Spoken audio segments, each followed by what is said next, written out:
Hello friends, welcome back to my new video. आज की इस वीडियो के अंदर मैं आप लोगों को कुछ व्यूज़ के बारे में बताने वाला हूँ और आप लोगों को ये भी बताने वाला हूँ कि हम लोग अपनी जो फाइल है उसके अंदर की जो चीज़ है हमारे फाइल के अंदर वो हम किस तरीके से इंपोर्ट एंड एक्सपोर्ट कर सकते हैं। तो वीडियो को जल्दी से लाइक कर दो और चलते हैं अपने वीडियो की तरफ। तो हम लोग इधर जो है, अगर हम लोग अपने थ्री डी व्यू पोर्ट के अंदर जितना भी सामान है, जैसे कि इधर एक लाइट है, कैमरा है और एक क्यूब है।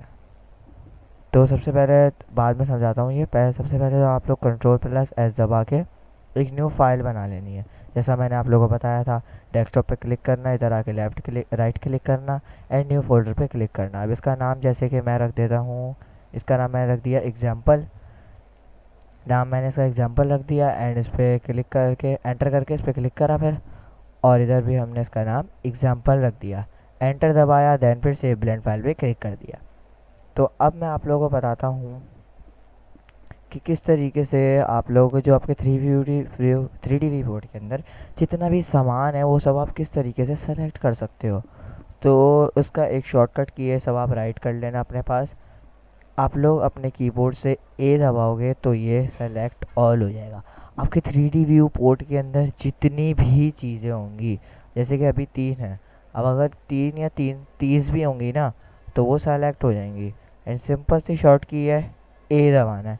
आपके कीबोर्ड के अंदर ए होगा ना, होगा ही क्यों नहीं होगा। कीबोर्ड के अंदर ए होगा, आप लोग वो सेलेक्ट करना है। जैसे मैंने लास्ट वीडियो में बताया था, आउटलाइनर पैनल के अंदर भी वो सेलेक्ट हो गया है और बाहर भी वो सेलेक्ट हो गया है। अब अगर आप लोग को एक साथ दो चीज़ों को सेलेक्ट करना है तो आप लोग पहले लाइट पे क्लिक करा जैसे आपने, देन फिर आपको शिफ्ट दबा के रखना है और आपने कैमरा पे क्लिक कर दिया। कुछ इस तरीके से आप लोग दो चीज़ें एक साथ सेलेक्ट कर सकते हो। जैसे अभी मैंने लाइट पे क्लिक करा, शिफ्ट दबा के रखा और कैमरा पे क्लिक कर दिया, जिसकी वजह से ये दोनों सेलेक्ट हो गए। सही है। अब मैंने साइड में क्लिक करा तो ये डिसेलेक्ट हो गए। अब मैंने ए दबाया तो देख सकते हो कि वापसी ए दबाने से सब सेलेक्ट हो गया। अब हम लोग को लाइट और कैमरा यहाँ से डिलीट करना है तो लाइट पे क्लिक करके शिफ्ट दबा के कैमरा पे क्लिक करा और आपके कीबोर्ड के अंदर डिलीट का ऑप्शन होगा, आप लोग उस पर क्लिक कर दो तो डिलीट हो जाएगा। अब मैं आप लोगों को बताता हूँ व्यूज़ के बारे में। तो हमारे पास होते हैं दो व्यूज़, एक होता है पर्सपेक्टिव और एक होता है ऑर्थोग्राफिक। पर्सपेक्टिव व्यू के अंदर आप अभी पर्सपेक्टिव व्यू के अंदर ही हो और आप लोगों को अगर मूव करना है ना तो एक तो शॉर्टकट की होती है Alt+Shift की, और एक आप लोग ऊपर से ही इस तरीके से घुमा सकते हो। ये ज़्यादा आसान है शॉर्टकट की, मेरे वाले कंप्यूटर में चलती ही नहीं, मतलब इस ब्रांड के अंदर चलती ही नहीं है। क्यों नहीं चलती हो मुझे नहीं पता, लेकिन इस तरीके से आसान है, आप लोग आराम से घुमा सकते हो। मैं तो आप लोगों को ये कहूँगा कि आप इससे कर लो, और अगर आपके कंप्यूटर के अंदर वो चल रही है तो आप उससे कर लो। और वो शॉर्टकट की है Alt+Shift और Alt+Shift एंड राइट क्लिक। अब आप देख सकते हो ऊपर ये यूज़र पर्सपेक्टिव व्यू है, ये पर्सपेक्टिव व्यू के अंदर है हम लोग।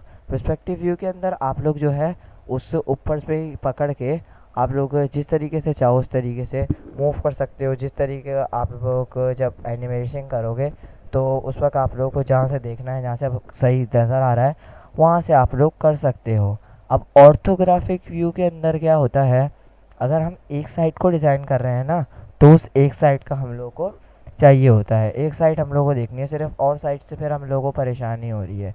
तो उसका जो सिंपल है वो है ऑर्थोग्राफिक व्यू।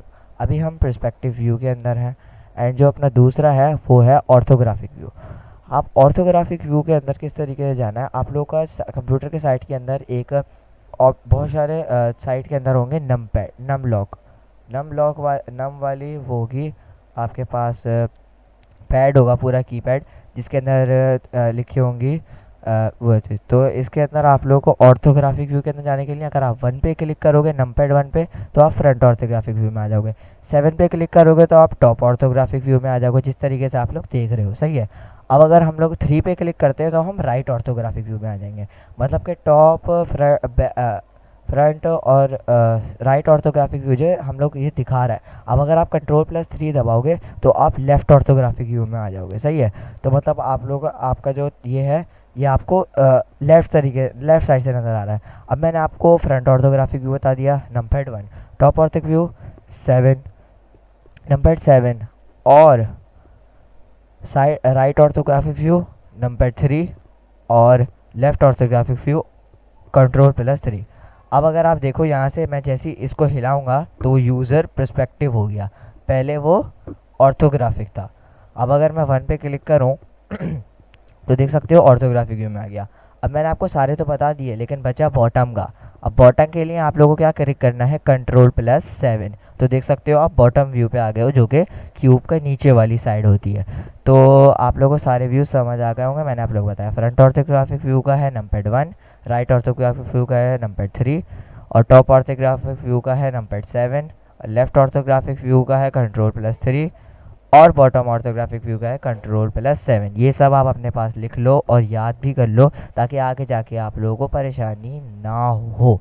तो अब हम चलते हैं अपनी सेकंड ट्रिक की तरफ, जो कि है इंपोर्ट एंड एक्सपोर्ट। उम्मीद है आप लोगों को ये समझ आ गया होगा। तो चलते हैं अब अपने इंपोर्ट एंड एक्सपोर्ट की तरफ। तो अगर मुझे इस क्यूब को दूसरी फाइल के अंदर एक्सपोर्ट करना है ना, तो ऊपर आप लोगों को फाइल का ऑप्शन मिलेगा, जैसे मैंने आपको बताया था। अब उस पर क्लिक करो, नीचे आओगे, आप लोगों को यहाँ ऑप्शन मिलेगा एक्सपोर्ट का। आपने एक्सपोर्ट के ऑप्शन पे क्लिक करके यहाँ एक्सपोर्ट के ऑप्शन पे क्लिक करोगे तो बहुत सारे ऑप्शन आ जाएंगे। यहाँ पे आप लोगों को मिलेगा GLTF 2.0 2.0, सही है। तो आप इस पर सिंपली क्लिक करोगे। इस पर क्लिक करते ही आप लोगों के पास इस तरीके से खुल जाएगा। अब आप लोगों को सॉरी ये सब करने से पहले आप लोगों को एक न्यू फाइल क्रिएट करनी पड़ेगी। अब न्यू फाइल क्रिएट करने के लिए आप लोगों को क्या करना पड़ेगा, सबसे पहले तो आप लोगों को जैसे देख सकते हो यहाँ और फाइल्स हैं, लेकिन आप लोगों को यहाँ से हटना है। सबसे पहले अपने मेन डेस्कटॉप पे आओगे। डेस्कटॉप पे जाने के बाद आप लोगों को ब्लेंडर की एक और ब्लेंडर की फ़ाइल खोलनी है। और उस ब्लेंडर की फ़ाइल खोलते ही ये गलती से वो वाली खुल गई। अब यहाँ से आप ब्लेंडर पे डबल क्लिक करके एक और ब्लेंडर का टैब खोल लो, मतलब एक और ब्लेंडर खोल लो। तो ये रुक जाओ, खुल जाए ज़रा।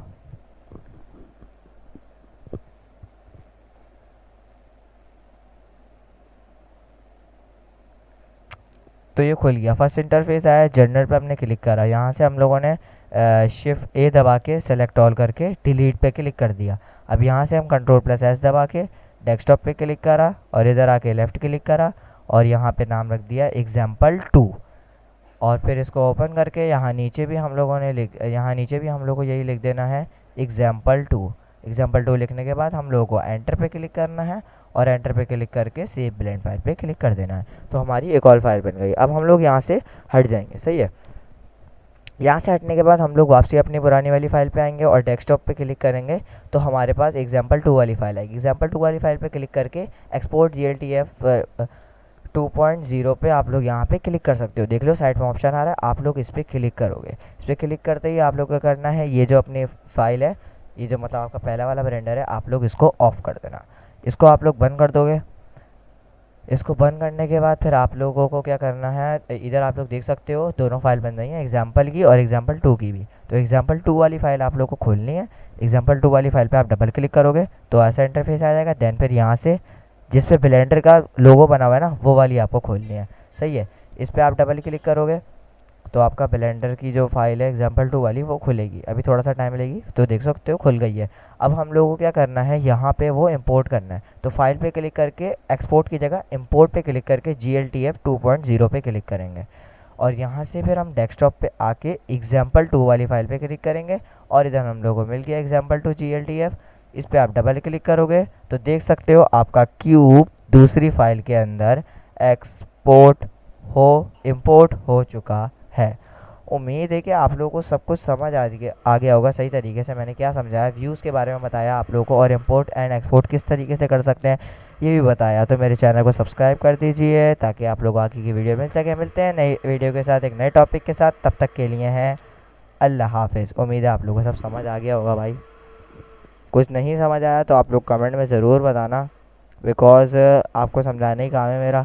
क्योंकि नहीं समझ आएगा तो फिर वो परेशानी होगी। फिर नहीं समझ आए तो कमेंट में ज़रूर बताना और आगे जाके एक और निकाल लेंगे सही चीज़ के, जिससे सही पता चल सके। तो मिलते हैं नेक्स्ट वीडियो में नए टॉपिक तक। अल्लाह हाफिज़।